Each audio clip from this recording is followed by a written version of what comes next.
नमस्कार बंधुरा सतीशनाथ फैमिली किचेने आपनादेर सब्बाइके स्वागतम। आज के आमी आपनादेर जोन्नो निये एसेछि दारुण स्वादेर कातला माछ काटोयार डाँटा और आलू दिए पातला झोल। चलुन बानिये फेली। निये नियेछि एखाने आमी 5 पिस गादार कातला माछ।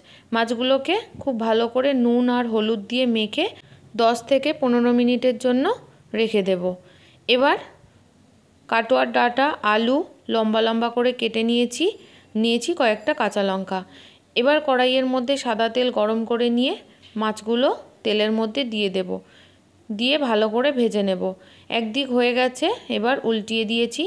এইভাবে 2-3 বার উল্টে পাল্টে মাছগুলো ভালো করে ভেজে নেব।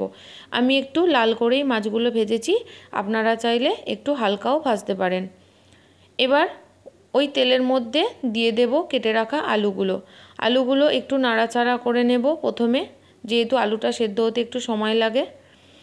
আলুটা লাল করে ভাজা হয়ে গেলে একটু সরিয়ে দিয়ে কালো জিরে ফোড়ন দিয়ে কাটোয়ার ডাঁটাগুলো দিয়ে দেব নুন আর হলুদ। এবার কাটোয়ার ডাঁটা আলুকে খুব ভালো করে ভেজে নিতে হবে যতক্ষণ না কালারটা চেঞ্জ হয়ে যাবে। ভাজা হয়ে গেছে, এবার এক এক করে গুঁড়ো মশলাগুলো দিয়ে দেব। যেহেতু পাতলা ঝোল তার জন্য খুবই কম পরিমাণে মশলা দেব, এতে স্বাদটা ভীষণই ভালো হয়। দিয়ে দিয়েছি জিরের গুঁড়ো, ধনের গুঁড়ো আর কয়েকটা কাঁচা লঙ্কা। দেব সামান্য একটু জল যাতে মশলাগুলো পুড়ে না যায়।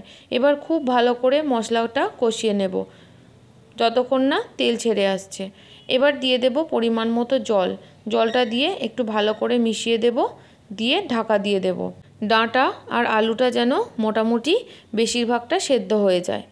ঢাকা খুলে ভেজে রাখা মাছগুলো দিয়ে দেব, দিয়ে একটু নাড়াচাড়া করে দেব। এরপর খুব ভালো করে মাছগুলো ফুটিয়ে নিতে হবে। একটু বেশি সময় ধরে ফোটালে ঝোলের টেস্টটা ভালো আসবে। তৈরি হয়ে গেল কাটোয়ার ডাঁটা আর আলু দিয়ে কাতলা মাছের পাতলা ঝোল।